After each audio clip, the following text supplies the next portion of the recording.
السلام عليكم ورحمة الله وبركاته. الحمد لله رب العالمين، نحمده ونصلي على رسوله الكريم، أما بعد. فقد قال الله تعالى في القرآن المجيد: أعوذ بالله من الشيطان الرجيم، بسم الله الرحمن الرحيم. سبحان الذي أسرى بعبده ليلا من المسجد الحرام إلى المسجد الأقصى الذي باركنا حوله لنريه من آياتنا إنه هو السميع البصير. صدق الله العظيم. وقال رسول الله صلى الله عليه وسلم: الصلاة مفتاح الجنة، أو كما قال عليه الصلاة والسلام. رب اشرح لي صدري ويسر لي أمري واحلل عقدة من لساني يفقهوا قولي. سبحانك لا علم لنا إلا ما علمتنا إنك أنت العليم الحكيم. அளவற்ற அருளாளனும் நிகரற்ற அன்புடையோடும் ஆகிய எல்லாம் அல்லாஹ் திருப்பெயரால் ஆரம்பம் செய்கின்றேன். சலாத்தும் சலாமும் ஈருலக தலைவர் நபிகள் பெருமானார் ஸல்லல்லாஹு அலைஹி வஸல்லம் அவர்கள் மீதும், அவர்களின் வழியை அப்படியே பின்பற்றிய உத்தம சத்திய சஹாபாக்கள் மீதும், தாபிஈன்கள், தபா தாபிஈன்கள், உலகில் வாழ்ந்து மறைந்த இன்னும் வாழ்ந்து கொண்டிருக்கின்ற முஃமினான முஸ்லிமான ஆண்கள், பெண்கள், குறிப்பாக இந்த சபையில் அமர்த்தக்கூடிய நம் அனைவர் மீதும் அல்லாஹ்வுடைய சாந்தியும் சமாதானம் ரஹ்மத்தும் என்று நிலவட்டுமாக. ஆமீன். அன்பிற்குரிய அல்லாஹ்வின் நல்ல அடியார்களே, சகோதரர்களே, பெரியவர்களே, மெஹராஜ் என்னும் அற்புத பயணத்தை நபிகள் பெருமானார் ஸல்லல்லாஹு அலைஹி வஸல்லம் அவர்கள் மேற்கொண்ட இந்த ரஜபுடைய மாதத்தில் நாம் இருந்து கொண்டிருக்கின்றோம். பெருமானார் ஸல்லல்லாஹு அலைஹி வஸல்லம் அவர்கள் மேற்கொண்ட இந்த அற்புத பயணத்தை பற்றி வல்ல அல்லாஹ் தன் அருள்மறை குறிப்பிட்டு காட்டுகின்றான். சுப்ஹானல்லதி அஸ்ரா பி அப்திஹி லைலன் மினல் மஸ்ஜிதில் ஹராம் இலல் மஸ்ஜிதில் அக்ஸா அல்லதி பாரக்னா ஹவ்லஹு லினுரியஹு மின் ஆயாத்தினா இன்னஹு ஹுவஸ் ஸமீஉல் பஸீர். தூய்மையான அல்லாஹ் இந்த அத்தியாயத்தை ஆரம்பிக்கும் பொழுது ஒரு அதிசயமான விஷயத்தை நாம் பார்த்தால் என்ன சொல்வோம்? சுப்ஹானல்லாஹ் என்று சொல்வோம் அல்லவா? எனவே இந்த அற்புத பயணத்தை அல்லாஹ் சொல்லும் பொழுது சுப்ஹான், அல்லாஹ் பரிசுத்தமானவன் என்ற பதத்தை வைத்து அல்லாஹ் ஆரம்பிக்கின்றான். சுப்ஹானல்லதி, பரிசுத்தமான அல்லாஹ் தன்னுடைய அடியாரை மஸ்ஜிதுல் ஹராமில் இருந்து மஸ்ஜிதுல் அக்ஸா வரை பயணப்படச் செய்தான். அந்த பகுதிகளை அல்லாஹ் பரக்கத்திற்குரியதாக ஆக்கினார். ஏன் அல்லாஹ் பெருமானார் ஸல்லல்லாஹு அலைஹி வஸல்லம் அவர்களை இந்த பயணத்திற்கு அழைத்து சென்றான் என்ற காரணத்தையும் வல்ல அல்லாஹ் தன் அருள்மறையிலே சொல்லுகின்றான்.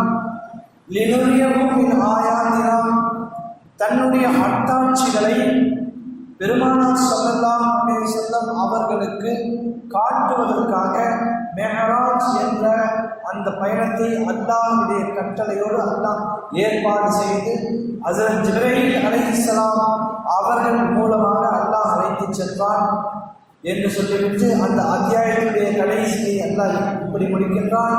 இன்னஹு ஹுவஸ் ஸமீஉல் பஸீர், நிச்சயமாக அல்லாஹ் அனைத்தையும் பார்க்கக்கூடியவனாகவும் செவியேற்கக்கூடியவனாகவும் இருக்கின்றான் என்பதாக அல்லாஹ் அந்த அத்தியாயத்தை முடிக்கின்றான். பெருமானார் ஸல்லல்லாஹு அலைஹி வஸல்லம் அவர்கள் மேற்கொண்ட இந்த மேராஜ் பயணத்தை பற்றி நாம் ஹதீஸ்களிலே பார்க்கின்றோம். மூமின்களாகிய நாம் இந்த பயணத்தை நாம் அப்படியே ஈமான் கொள்ள வேண்டும். யாராவது இந்த பயணத்தை மறுப்பார்களானால் அவர் அல்லாஹ்வுடைய வசனத்தை மறுப்பதற்கு சமமாகும். எனவே அல்லாஹ் தெளிவாக தன்னுடைய அடியாரை நாம் நம்முடைய இடத்திற்கு அழைத்து சென்றோம் என்பதாக அல்லாஹ் தஆலா இந்த பயணத்தை பற்றி இந்த அத்தியாயத்தை தெளிவாக குறிப்பிட்டு காட்டுகின்றான். பெருமானார் ஸல்லல்லாஹு அலைஹி வஸல்லம் அவர்களுக்கு இந்த பயணம் ஏற்படுத்தப்பட்ட அந்த கால சூழல்களை பற்றி வரலாற்று அறிஞர்கள் சில விஷயங்களை கூறுகின்றார்கள். அந்த காலம் பெருமானார் ஸல்லல்லாஹு அலைஹி வஸல்லம் அந்த மக்கமா நகரத்திலே ஏகத்துவ அழைப்பை, இஸ்லாமிய அழைப்பை மக்களுக்கு மத்தியிலே செய்து கொண்டிருந்த காலம். மிகவும் அந்த குறைஷி மக்களால் கடுமையான நோவினைக்கு உள்ளாக்கப்படுகின்றார்கள், சித்திரவதைக்கு உள்ளாக்கப்படுகின்றார்கள் சஹாபாக்கள் எல்லாம். அதற்கு அரணாக இருந்த அபூ தாலிப் அவர்கள், பெருமானார் ஸல்லல்லாஹு அலைஹி வஸல்லம் அவருடைய சிறிய தந்தை அபூ தாலிப் அவர்கள் நபி அவர்களுக்கு பெரும் அரணாக இருக்கின்றார்கள். பெருமானார் ஸல்லல்லாஹு அலைஹி வஸல்லம் அவர்கள் இந்த ஏகத்துவ அழைப்பை மக்களுக்கு மத்தியிலே சொல்லும் நேரத்தில் வரக்கூடிய பலவிதமான நோய்வினைகளை தடுக்கக்கூடியவர்களாக அபூ தாலிப் மிகப்பெரிய ஒரு அரணாக இருந்து கொண்டு வந்திருந்தார். அந்த சமயத்தில் தான் அபூ தாலிப், பெருமானார் ஸல்லல்லாஹு அலைஹி வஸல்லம் சிறிய தந்தை அபூ தாலிப் அவருடைய மரணம் ஏற்படுகின்றது. அவர்கள் வஃபாத் ஆகிவிடுகின்றார்கள். இந்த ஒரு விஷயம் பெருமானார் ஸல்லல்லாஹு அலைஹி வஸல்லம் அவர்களுக்கு மிகப்பெரிய ஒரு வருத்தத்தை தருகின்றது, மிகப்பெரிய ஒரு கவலையை தருகின்றது. இத்தனை நாட்களாக தனக்கும் இஸ்லாமியர்களுக்கும் மிகப்பெரிய ஒரு அரணாக இருந்த அபூ தாலிப் அவர்கள் இந்த உலகத்தை விட்டு சென்று விடுகின்றார்கள். இந்த செய்தி பெருமானார் ஸல்லல்லாஹு இந்த நிகழ்வு நபி அவர்களுக்கு மிகப்பெரிய ஒரு சோகத்தை தருகின்றது.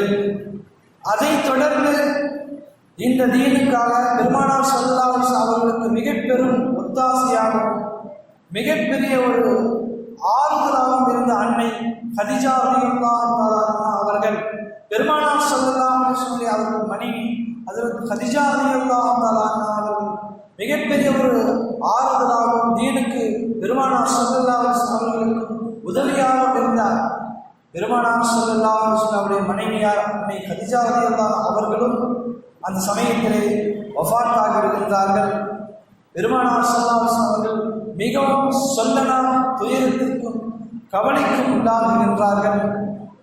ஒரு புறம் இவர்களுடைய இந்த மரண சம்பவம், இன்னொரு புறம் குறைஷி காஃபிர்கள் பெருமானார் ஸல்லல்லாஹு அலைஹி வஸல்லம் அவர்களை மிக இலகுவாக அவர்களை பெருமானார் ஸல்லல்லாஹு அலைஹி வஸல்லம் அவர்கள் மூர்க்கமாக எதிர்க்க தயாராக இருக்கின்றார்கள். மிக நேரடியாக எதிர்க்க ஆரம்பிக்கின்றார்கள். பெருமானார் ஸல்லல்லாஹு அலைஹி வஸல்லம் அவர்கள் வீதிகளிலே செல்லும் பொழுது மண்ணை வாரி தூவ ஆரம்பித்தார்கள். அந்த மண்ணெல்லாம் பெருமானார் ஸல்லல்லாஹு அலைஹி வஸல்லம் அவருடைய தலையின் மீதும் உடம்பின் மீதும் படிந்திருக்கும். வீட்டிற்கு செல்வார்கள். பெருமானார் ஸல்லல்லாஹு அலைஹி வஸல்லம் மகளார் அழுவார்கள். யா ரசூலல்லாஹ், உங்களுக்கா இந்த நிலைமை, அல்லாஹ்வின் தூதரே உங்களுக்கா இந்த நிலைமை என்று வருத்தப்படுவார்கள். தங்களுடைய மகளை ஆசுவாசப்படுத்துவார்கள். இதுவெல்லாம் தீனுக்காக பொறுமையாக நாம் மேற்கொள்ள வேண்டும் பொறுமையை சொல்லுவார்கள்.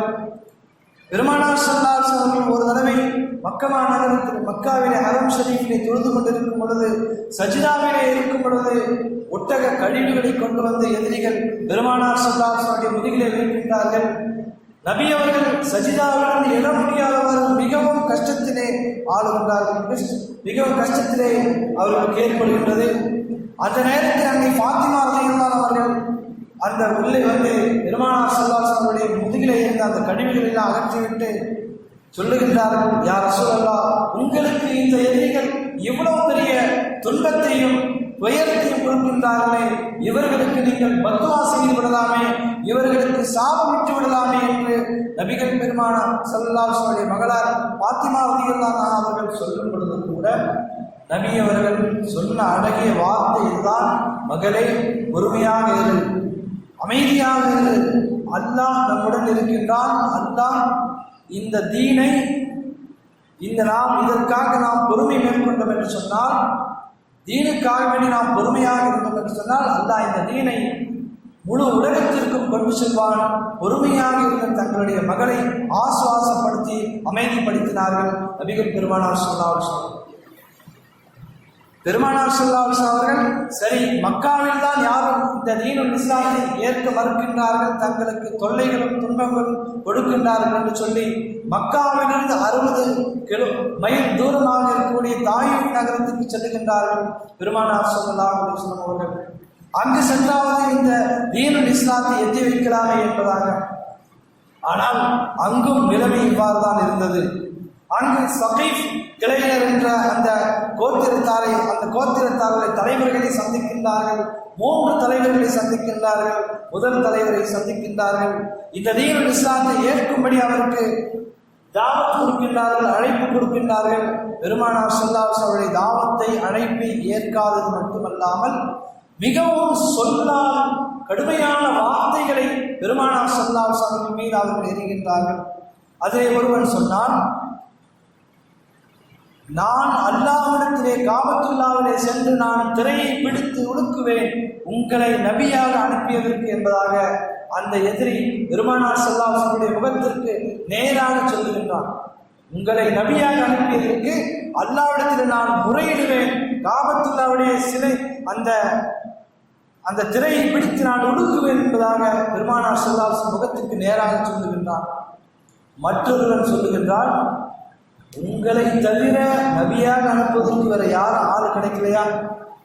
எப்படிப்பட்ட முகத்திற்கு நேராக ஒரு அழைப்பாளர் வந்து அழைக்கின்றார், அவருக்கு முகத்துக்கு நேராக இப்படிப்பட்ட ஒரு வார்த்தைகளை வீசுகின்றார்கள். அல்லாஹ்வுக்கு உங்களை விட்டு ஆளை கிடைக்கலையா? போங்கன்றவர் விரட்டுறார்.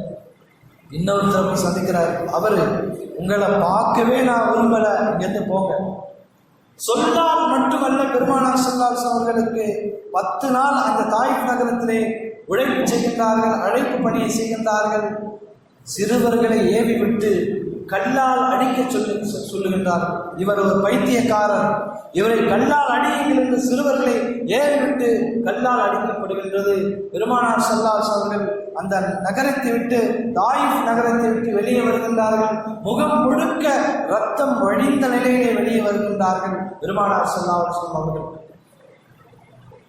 அனைத்தையும் அடக்கி ஆளும் அல்லாஹ்வின் சன்னிதானத்தில் அல்லாஹ் மலைகளுக்கு பொறுப்பாளராகிய அந்த மலக்கை பெருமானார் ஸல்லல்லாஹு அலைஹி வஸல்லம் அல்லாஹ் அனுப்புகின்றான். அந்த மலக்கு வந்து பெருமானார் ஸல்லல்லாஹு அலைஹி வஸல்லம் இடத்தில் கேட்கின்றார், யா ரசூலல்லாஹ், தாங்கள் கட்டளையிடுங்கள், இந்த 2 மலைகளுக்கு மத்தியிலே இந்த மக்களை நான் அழித்து விடுகின்றேன், அல்லாஹ் உங்களை கேட்டு வர சொன்னார். நீங்க என்ன செய்யுங்க, ஒரு கட்டளையை கொடுங்க. இந்த மக்கள் உங்களிடத்திலே இப்படி மோசமாக நடந்ததற்காக நீங்கள் கட்டளையிட்டால் உங்களுடைய கட்டளைக்கு இணங்க அந்த மக்களை 2 மலைகளுக்கு இடையே நசுக்கி அவர்களை அடித்து விடுகின்றோம், நீங்கள் கட்டளையிடுங்கள் என்று அந்த மலக்கு கேட்கின்றார். அன்பே உருவான ஆறுமுறை பெருமானார் ஸல்லல்லாஹு அலைஹி வஸல்லம் அவர்கள் உதித்த அழகிய வார்த்தை இதுதான். இவர்கள் இஸ்லாத்தை ஏற்கவில்லை என்றாலும் இவர்களுக்கு பின்னால் வரும் சந்ததிகள் இந்த இஸ்லாத்தை ஏற்பார்கள் என்பதாக அழகிய வார்த்தைகளை பெருமானார் ஸல்லல்லாஹு அலைஹி வஸல்லம் அவர்கள் அந்த நேரத்தில் சொன்னார்கள். அன்பிற்குரியவர்களே, அல்லாஹ் இப்படிப்பட்ட அந்த தருணத்தில் தான் பலவிதமான அந்த மன கஷ்டங்களுக்கு மத்தி ஏற்பட்ட இந்த நிலைகள் எல்லாம் வருகின்றது. பெருமானார் ஸல்லல்லாஹு அலைஹி வஸல்லம் அவர்களுக்கு ஏற்பட்ட அந்த மன உளைச்சல்களுக்கும் கஷ்டங்களுக்கும் ஆறுதலாக பெருமானார் ஸல்லல்லாஹு அலைஹி வஸல்லம் அவர்களை அல்லாஹ் அழைக்க தன்னிடத்திலே அழைத்து ஆறுதல் கூற விரும்பினார். அதற்கு ஏற்படுத்தப்பட்ட பயணம்தான் மேராஜுடைய பயணம்.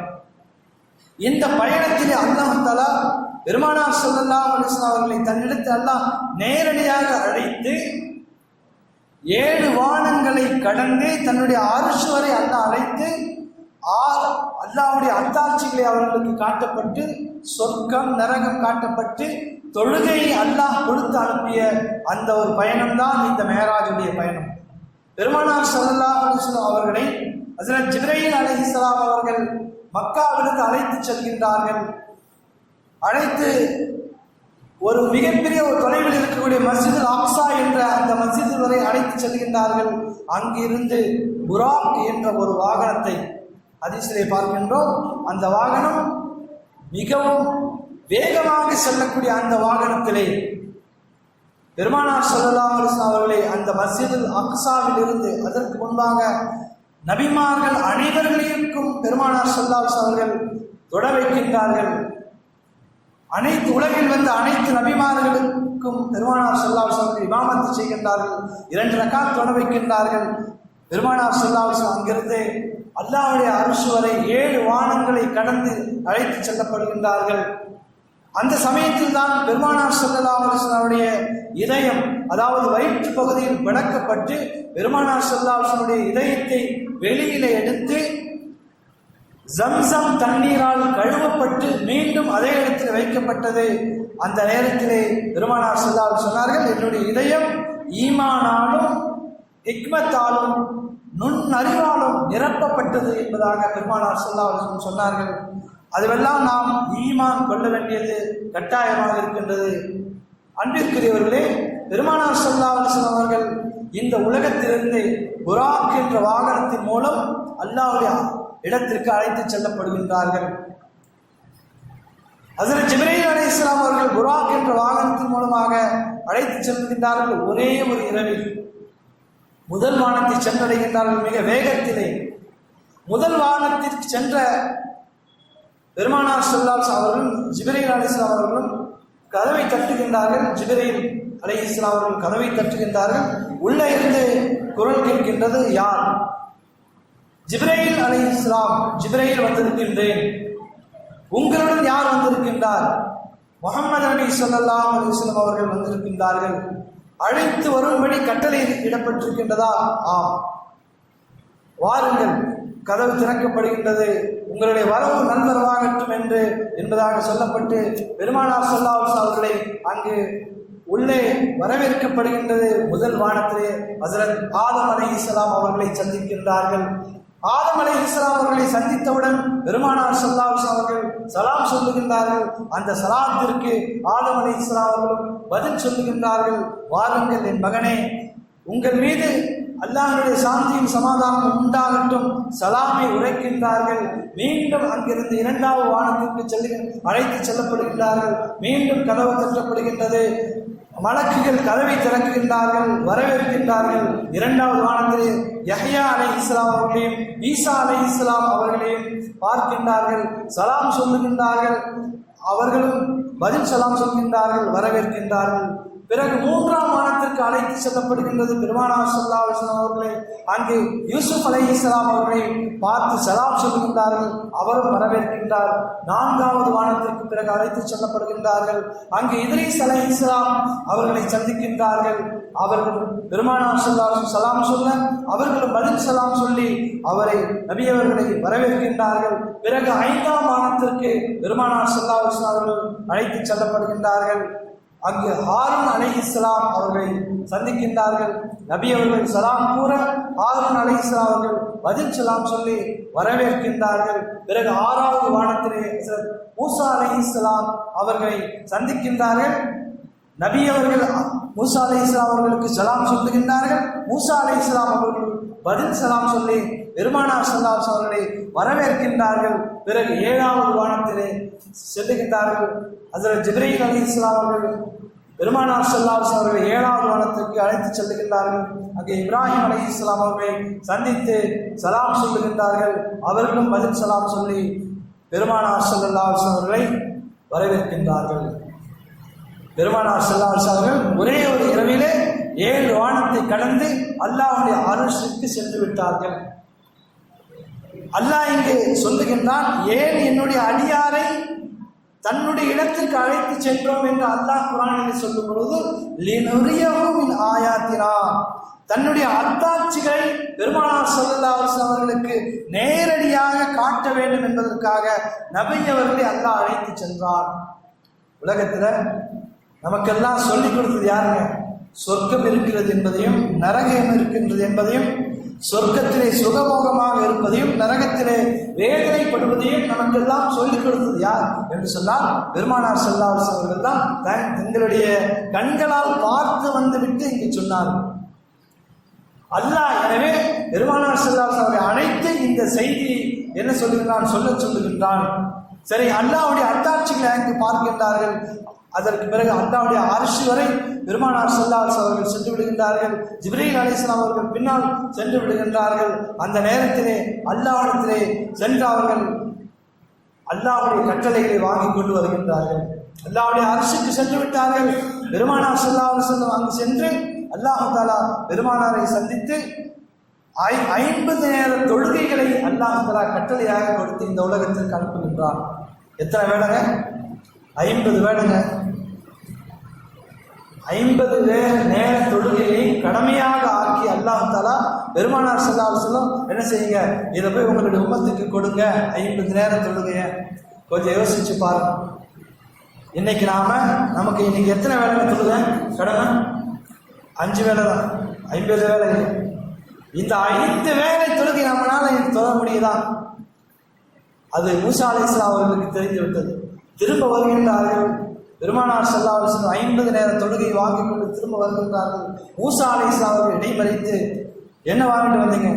இந்த மாதிரி 50 நேர தொழுகை அல்லாஹ் கொடுத்திருக்கின்றார். உங்களுடைய உம்மத்து இது எல்லாம் செய்ய மாட்டாங்க. நீங்க என்ன செய்யுங்க, திரும்ப போய் குறைத்து கொண்டு வாங்க அப்படின்னு திரும்பி அனுப்பப்படுகின்றது. பெருமானார் ஸல்லல்லாஹு அலைஹி வஸல்லம் போய் போறாங்க. இது மாதிரி கோரிக்கை வைக்கிறாங்க. அல்லாஹ் 5 நேர தொழுகையை குறைக்கின்றான். பிறகு மீண்டும் போறாங்க. மூசா அலைஹிஸ்ஸலாம் அவர் சொல்றாங்க, இதுவும் தொழ மாட்டாங்க, இதுவும் தொழ மாட்டாங்க. இப்படியாக குறைக்கப்பட்டு 5 நேர தொழுகையை பெருமானார் ஸல்லல்லாஹு அலைஹி வஸல்லம் அவர்கள் வாங்கி வருகின்றார்கள். மூசா அலைஹிஸ்ஸலாம் அவர்கள் சொல்லுகின்றார்கள், இதை கூட உங்களுடைய உம்மத்தார்கள் தொடமாட்டார்கள் என்று சொல்லும் பொழுது, இதை விட குறைப்பதற்கு என் மனம் நாடவில்லை என்று சொல்லி பெருமானார் ஸல்லல்லாஹு அலைஹி வஸல்லம் அவர்கள் வருகின்றார்கள்.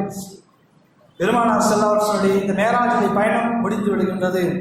அன்பிற்குரியவர்களே, அல்லாஹ்வின் நல்லடியார்களே, இந்த பயணத்திலிருந்து நாம் எடுக்க வேண்டிய மிக மிக முக்கியமான ஒரு விஷயம், முதலிலே அல்லாஹ்வுடைய அத்தாட்சி. அல்லாஹ் நாடினால் என்ன செய்வான்? இந்த உலகத்திலே ஒரு அடியாரை தன்னுடைய இடத்திற்கு அழைத்து சென்று எல்லாவற்றையும் காட்டி அல்லாஹ் மீண்டும் அல்லாஹ் ஒரு அல்லாஹ் திருப்பி அனுப்பியிருக்கிறான் சொன்னால் அது பெருமானார் ஸல்லல்லாஹு அலைஹி வஸல்லம் தான். சரி, அவர்களுக்கு அனுப்பப்பட்டு விட்டது. பிறகு என்ன படிப்பினை? அல்லாஹ் இந்த தொழுகையை கொடுத்து அனுப்பி இருக்கின்றார். அல்லாஹ்வால் நேரடியாக கொடுக்கப்பட்ட ஒரே ஒரு கடமை சொன்னால் அது தொழுகை மட்டும்தான். அல்லாஹ்வுடைய சன்னிதானத்துக்கு அழைத்து கொடுக்கப்பட்ட ஒரே ஒரு கடமை தொழுகை தான். எல்லா நிலைகளிலும் தொழ வேண்டும் சொல்வது. இன்றைக்கு நாம இந்த கடமையை மிகவும் பொடுபோக்கானவர்களாக நம்மிலே நிறைய பேர் இருக்கின்றோம். எல்லா நிலைகளிலும் தொழ வேண்டும். பார்த்தீங்கன்னு சொன்னா நோன்பு கூட நோயாளி என்ன செய்யறாங்க, விடுவதற்கு அல்லாஹ் இது தரான், ஒரு சலுகை கொடுக்கின்றான். ஜகாத்து பணக்காரர்களுக்கு மட்டும்தான் கொடுக்க வேண்டும் என்று அல்லாஹ் சலுகை கொடுக்கின்றான். ஹஜ் வசதியானவர்கள் தான் செய்ய வேண்டும் என்று அல்லாஹ் சலுகை கொடுக்கின்றான்.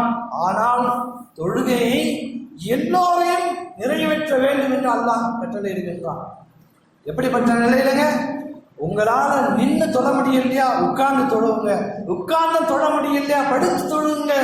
எல்லா நிலைகளிலும் சஃபர்ல இருக்கும்போது, பயணத்தில் இருக்கிறீங்களா, அந்த நேரத்திலும் தொழ வேண்டும். எப்படிப்பட்ட நிலை என்று சொன்னால், போர்க்களத்திலே கூட தொழுகையை விடுவதற்கு இஸ்லாம் அனுமதி வழங்கவில்லை. இதற்குரியவர்களை யோசிக்க வேண்டும். பெருமானார் ஸல்லல்லாஹு அலைஹி வஸல்லம் சொன்னார்கள், யார் வேண்டுமென்ற இந்த தொழுகைகளை விடுகின்றார்களோ நரகத்தின் வாசலில் அவருடைய பெயர் எழுதப்படுகின்றது என்று சொன்னார்கள் பெருமானார் ஸல்லல்லாஹு அலைஹி வஸல்லம். அல்லாஹ் அனைவரையும் பாதுகாக்க வேண்டும். இன்றைக்கு நாம் சர்வசாதாரணமாக தொழுகைகளை விட்டு விடுகின்றோம். அல்லாஹ்வால் வழங்கப்பட்ட தொழுகை பெருமானார் ஸல்லல்லாஹு அலைஹி வஸல்லம் அவர்களை இந்த உலகிலிருந்து அல்லாஹ் தன்னுடைய அர்ஷ் வரை அழைத்து வழங்கப்பட்ட இந்த தொழுகை இன்றைக்கு பொதுபோக்காக விடப்படுகின்றது. விடப்பட்டுவிட்டு எனக்கு நிம்மதி இல்லை, வாழ்க்கையில் பரக்கத்து இல்லை, என்னால் சுகமாக இருக்க முடியவில்லை என்றால் இன்றைக்கு புலம்பிக் கொண்டிருக்கின்றோமே. இதற்கெல்லாம் ஒரே ஒரு காரணம், இந்த தொழுகையை நாம் நேர்மையாக தொழ வேண்டும். சோழர்களே, இப்படியாக கொடுக்கப்பட்ட இந்த தொழுகைகளை நாம் இந்த பயணத்தின் மீது, இந்த மேராஜுடைய பயணத்திலே பெருமானார் ஸல்லல்லாஹு அலைஹி வஸல்லம் அவர்களுக்கு கொடுக்க கொடுக்கப்பட்ட இந்த அதிமுக்கியமான இந்த தொழுகைகளை நாம் நம்முடைய வாழ்க்கையில் எடுக்க வேண்டும். சோழர்களே, அல்லாஹ் பிரியப்படுகின்றான். பெருமானார் ஸல்லல்லாஹு அலைஹி வஸல்லம் அவர்கள் தொழுகையில்தான் என்னுடைய கண் குளிர்ச்சி இருக்கின்றது என்று சொன்னார்கள். நம்முடைய குழந்தைகளை 7 வயது ஆகிவிட்டால் தொழும்படி ஏவ வேண்டும், 10 வயது ஆகிவிட்டால் அடித்து தொழ வைக்க வேண்டும் என்று சொன்னார்களே, அப்படிப்பட்ட உன்னதமான கடமைதான் இந்த தொழுகை. ஆண்களும் தொழ வேண்டும், பெண்களும் தொழ வேண்டும், குழந்தைகளும் 7 வயதிலிருந்து தொழ ஆரம்பிக்க வேண்டும். எல்லா நிலைகளிலும் தொழ வேண்டும். நோயான நிலையிலும் தொழ வேண்டும், வசதியான நிலையிலும் ஏழ்மையான நிலையிலும் எல்லா நிலையிலும் இந்த தொழுகையை விடக்கூடாது என்பதை நாம் புரிய வேண்டும். அப்படிப்பட்ட உன்னதமான கடமைதான் இந்த தொழுகை. எனவே இன்றைய இந்த மேராஜுடைய இந்த மாதத்தில் இருக்கின்ற நாம் மேராஜுடைய அந்த பயணத்திலே கொண்டு வரப்பட்ட இந்த தொழுகைகளை இன்ஷா அல்லாஹ் இன்றிலிருந்து நாம் நியத் வைப்போம். நான் இன்றையிலிருந்து என்னுடைய வாழ்க்கையிலே ஒரு தொழுகை கூட நான் விடமாட்டேன் என்ற இந்த சபதத்தை, உறுதியை இந்த நேரத்தில் நாம் எடுப்போம். வல்ல அல்லாஹ் நம் அனைவருக்கும் தொழுகையாளிகளாக இந்த உலகிலே வாழ்ந்து நம்முடைய குடும்பத்தினர்களும் தொழுகையாளிகளாக ஆவதற்குரிய நல்லவர் தௌஃபீக்கினை அல்லாஹ் நம் அனைவருக்கும் தருவானாக. ஆமீன். வாஹு தஅவானா அல்ஹம்துலில்லாஹி ரப்பில் ஆலமீன். அஸ்ஸலாமு அலைக்கும் வரஹ்மத்துல்லாஹி வபரகாத்துஹு.